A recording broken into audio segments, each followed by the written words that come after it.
경제 속 시간입니다. 오늘은 김건휘, 송재원 기자와 함께하겠습니다. 어서 오세요. 안녕하세요. 안녕하세요. 먼저 오늘 나온 부동산 공급 대책 얘기부터 해보겠습니다. 김건희 기자, 정부가 공공주택 6만 호를 공급하겠다 이렇게 발표했어요. 네, 그렇습니다. 핵심은 정부가 공급 대책으로 서울 도심 한복판을 정조준했다는 건데요. 오늘 발표한 물량이 총 6만 호입니다. 이 중에서 서울이 3만 2천 호로 전체의 절반이 넘고 선호도가 높은 과천과 성남시에도 1만 6천 호가 배정됐는데요. 과거 이명박 정부가 서울의 보금자리 주택 물량으로 공급했던 게 3만 8천 호였습니다. 그런데 이번 물량은 거의 그에 육박하는 수준이라고 볼 수 있을 것 같고요. 그만큼 가용할 수 있는 서울 도심의 땅을 탈탈 털어서 내놨다 이렇게 볼 수 있을 것 같습니다. 6만 호, 이 숫자로 보면 판교 신도시 두 개를 합친 규모다 이렇게 얘기를 하더라고요. 기존에 발표한 물량도 있잖아요, 사실. 네네. 그럼 이번에 진짜로 새로 들어온 물량은 얼마나 되는 겁니까? 네, 국토부에 따르면 순수하게 새로 확대된 물량은 5만 2천 호입니다. 기존에 발표했던 용산 국제업무지구 6천 호나 캠프킴 1,400호 등을 제외하면 그렇게 되는 건데요. 그래도 많아야 5만 호 수준일 거라고 본 게 시장 예측이었거든요. 그에 비하면 규모가 상당히 큰 건 일단 사실이고요. 2만 9천 호 규모인 판교 신도시 두 개 규모를 서울과 수도권 요지에 짓는 것과 같다고 할 수 있다. 이렇게 말할 수 있을 것 같고요. 정부는 단순히 빈 땅을 찾아서 양을 늘린 게 아니라 청년들이 선호하는 도심 요지만 골라냈다고 강조하고 있습니다. 물량은 6만 호이고 그리고 내용적으로 보면 지역적으로 보면 요지를 골랐다라고 말씀을 하셨는데 서울 도심에 대규모로 공급을 한다는 거잖아요. 용산 눈에 띕니다. 정말 서울 한복판이잖아요. 정말 노른자의 땅인데요. 이제 우선 용산 국제업무지구 부진의 주택 물량을 당초 6천 호에서 1만 호로 4천 호나 더 늘리기로 했습니다. 여기에 남영역 인근 미군 반환 부지인 캠프킴에도 기존 계획보다 1,100호를 더 얹어서 2,500호를 짓도록 했는데요. 녹지 기준을 완화해서 용적률을 높이고 더 빽빽하게 짓겠다는 겁니다. 서빙고동 정부대 부지, 그리고 용산 유수지 등을 다 합치면 이 일대만 무려 13,500호가 공급되는데요. 미니 신도시 하나가 용산구 일대에 들어선다고 해도 과언은 아닐 것 같습니다. 근데 서울시와 용산구청이 반대한다 이런 얘기도 있던데 어떤 겁니까? 네, 서울시는 오늘 여전히 한계가 많은 대책을 내놓았다라면서 정부의 발표를 어느 정도 평가절하했는데요.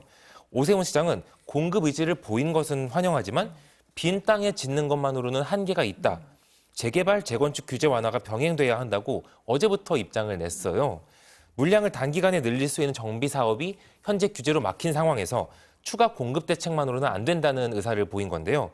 그러면서 11호 대책으로 인한 규제를 완화하기만 하면 더 빠르게 물량을 공급할 수 있다. 이런 메시지를 내고 있거든요.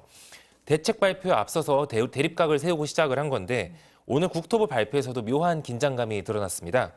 국토부 관계자는 인허가권이 서울시에 있기 때문에 반대하면 안 되는 거 아니냐라는 질문을 받자 그래서 같이 협의하고 있다.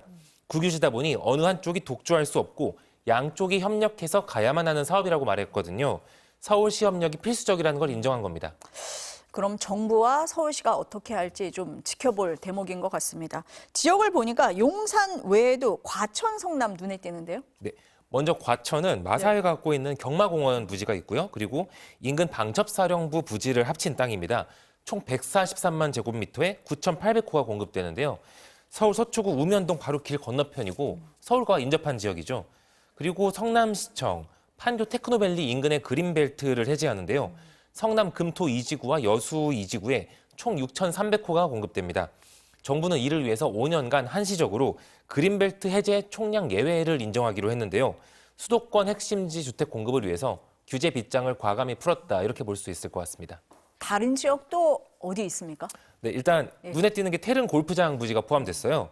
문재인 정부 시절에 1만 호 공급을 계획했는데 주민들이 반대하는 데다가 유네스코 세계유산 영향평가 문제로 중단이 됐었죠. 이번에는 주택 6,800호를 건설하기로 확정이 됐는데요. 당초 계획보다 물량이 축소되긴 했지만 국토부가 이번에는 문화유산청과 협의가 잘 됐다고 공식적으로 밝혔습니다. 그리고 낡은 우체국이나 공공청사를 다시 지으면서 위층에 주택을 넣는 노후청사 복합개발이라는 형태도 눈에 띄는데요. 이렇게 1만 호를 확보해서 청년과 신혼부부에게 공급한다는 거죠. 대표적으로 강남구 삼성동 코엑스 인근의 서울의료원 남측 부지에 518호, 그리고 성수동 경찰청 기마대 부지에 260호 등이 있습니다. 이 밖에도 금천구 독산 공군분대, 강서구 군부지, 남양주 군부대, 고양시 옛 국방대 부지도 주택용지로 탈바꿈할 예정입니다. 오늘 발표를 보니까 전부 다 이제 공공부지에 공급을 하는 거잖아요. 그럼 일반 분양 물량과 임대 물량 비율이 어떻게 됩니까? 가장 궁금하신 부분이긴 할 텐데요. 일단 그 비율이 아직 확정되지 않았습니다. 정부는 추후에 주거복지 로드맵이 나올 때 공개한다는 입장인데요. 예단하기 어렵긴 하지만 투트랙 전략이 나올 수도 있을 것 같습니다. 초역세권 상업용지는 청년들에게 임대주택으로 최대한 공급하고 나머지 복합개발 부지에는 오피스텔이나 소형 분양주택도 섞는 식으로 한다는 건데요. 입지에 따라 임대와 분양을 적절히 섞으면 사업성도 맞출 수 있고 내 집 마련 수요도 어느 정도 해결할 수 있지 않나 이런 얘기가 나오고 있습니다.